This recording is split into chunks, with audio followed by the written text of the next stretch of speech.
Hey guys, thanks for tuning in to another video on ForgottenWeapons.com. I'm Ian McCollum, and I am joined again today by retired Master Sergeant John Keene. You are the NFA specialist for the Morphe Auction Company. Correct.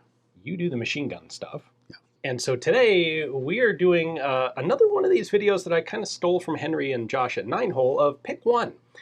We have two light machine guns here, and my question for you, John, is if you could only take one of these two, which would it be? And this is not for collecting or resale value. This is for military use. If you are in a unit yourself, or if you're equipping a unit and you need them to have a light machine gun, you have the option of a Valmet M78 is of course the Finnish construction of the AK milled receiver. This one in 7.62 NATO using 20 round magazines, select fire with a bipod, long heavy barrel, or an FN Model D. This is the Belgian upgrade of the BAR. It has a pistol grip. It has much simplified disassembly. It has a quick change heavy barrel. It is chambered for 30-06, also using 20 round magazines. So or 308.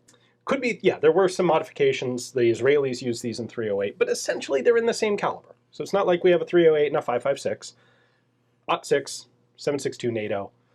No one downrange, I think, is going to be able to tell the difference between the two. So let's just jump right into it. Which would you take?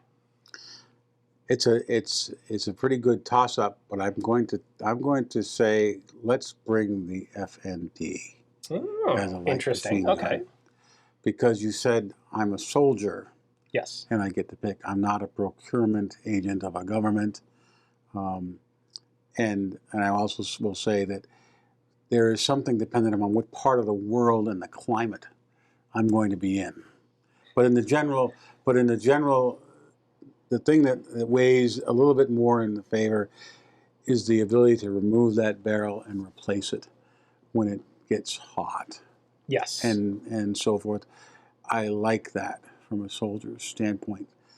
The weight difference is not enough to make a difference of a fit soldier. So the weight difference is not trivial. It's literally double. You've got 20.5 pounds for the FN, 10.5 pounds for the Valmet.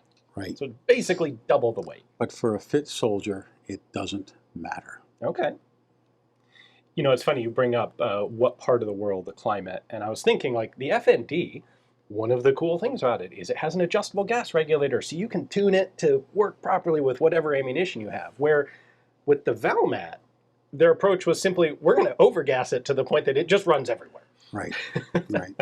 But those that and the removable barrel is enough to edge out, or I would say, it overshadows the weight difference. So it's interesting because I had come to the opposite conclusion. I looked at these, and I absolutely have a soft spot for the FND. I think it's a fantastically cool gun, and I love it. But if I had to pick between the two for military use, I would probably go with the Valmet. And the thing that made me make that choice is when I thought about exactly what you did. You can change out the barrel, but how much ammunition does it take before you need to change out the barrel? And am I carrying that much ammo?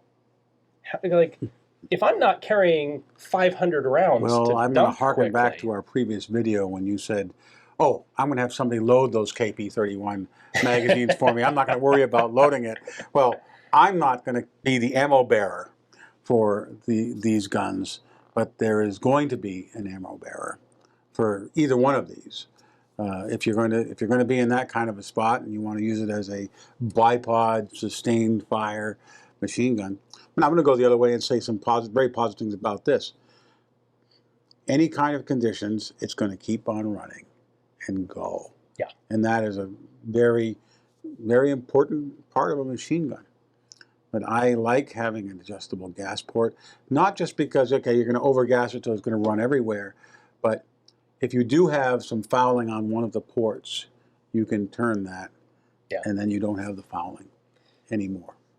So, like, thinking about this in a modern military context, there are some new squad automatic weapons out there that do not necessarily have quick change barrels. And I think that's largely, well, And there's also certainly a lot of situations where guys will take a gun with a quick change barrel, but they don't take spare barrels.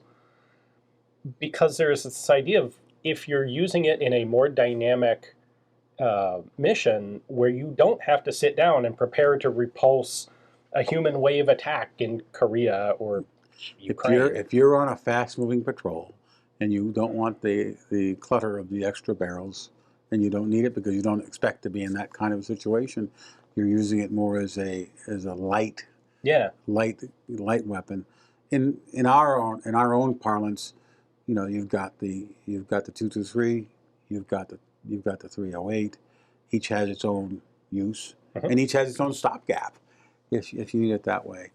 So I certainly can see your point. These are two great guns, and that's why this video is a good video. Yes, I try to get these with two guns where it's a hard choice. Well, it's not an easy choice, but I'll stick with my gun for the reasons I stated. I would think I would find this one a little bit easier to clean, perhaps. Probably, not that you need to clean this one, right?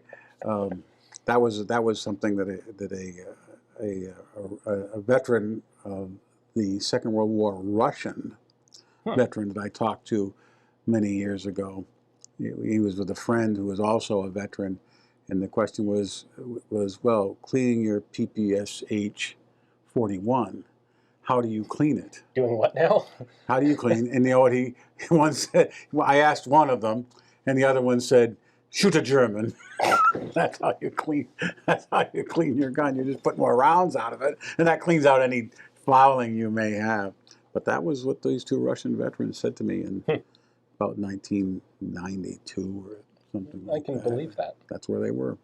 So what sort of situation would it require for you to change your mind and go, well, for that, I'd drop it back to the Valmet? If you're going to put me in a climate like the Pacific Theater during World War II, if you haven't read Ordnance Went Up Front by Roy Dunlap, read about some of the conditions and what he had to do to try to keep our Browning automatic rifle running under those conditions, and it was just terrible. You know, he had the rusted op rods in the cylinders and things like that. This is a better choice for that inhospitable kind of area to be in. I think it's interesting when you're considering that choice, you have to think about the spare barrels, because if you don't take the spare barrel, you don't have any benefit from it. Like taking this with one barrel, it might as well not be detachable. It's a bunch of extra weight. Now it is a heavier barrel, so you're going to have more. You can have more sustained fire for the ammunition that you're going to expend. But again, what kind of conditions are you going to be in? Are you going to be like as is portrayed in the film Sahara with Humphrey Bogart, where you're holding off a water supply from an advancing, much superior force, and you need sustained fire? Yeah. Or are you going to be nimble and moving? Say, on a ski patrol behind Russian lines. Something like that. This would be more the thing. One other element that these two guns have that is different is the selector settings. The Valmet is semi-auto, full auto. The FND is slow and fast. What do you think about that? I'm always been an advocate for an aim shot that shoots, hits, and kills what you're wanting to shoot at. A automatic fire is good for suppressive fire, and so I tend to prefer a semi and a full, as opposed to a fast or a slow. But I've found that I can manipulate the trigger on a slow to have it be as good as a semi. It's certainly not hard to make single shots on slow, but you do have an open bolt, where the Valmet is closed bolt. If you want the semi-auto accurate capability... Well, I've always been an advocate for the closed bolt first shot gun as a machine gun over the open bolt first shot gun. But then we get back into personal soldier expertise.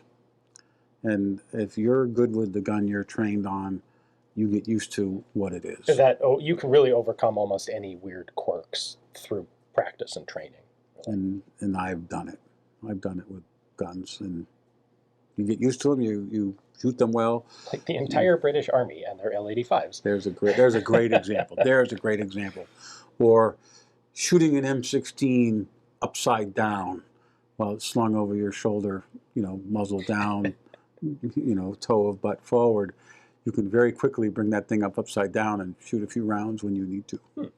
Good to know. Yeah, you probably never had to do that. Hope I never have to again either. Yeah. These two just leave me really torn because I really have a soft spot in my heart for the FND. But when I try to think about it from an objective point of view, I keep coming back to the Valmet. It's more accurate in semi. It's lighter. When you're going to be in a place where you're going to have sand, grit, whatever it is, the inhospitable environment, this design has proven itself to be more consistently functioning in a variety of conditions than that design does. But you can also look at it and say, well, when was this developed versus when was this developed? Yeah, this is the last iteration, essentially, of a World War I gun, where this is a midpoint iteration of a Cold War gun. And if you think about the doctrine of the soldiers, the BAR was brought forward in a walking fire. Walking fire is what you have.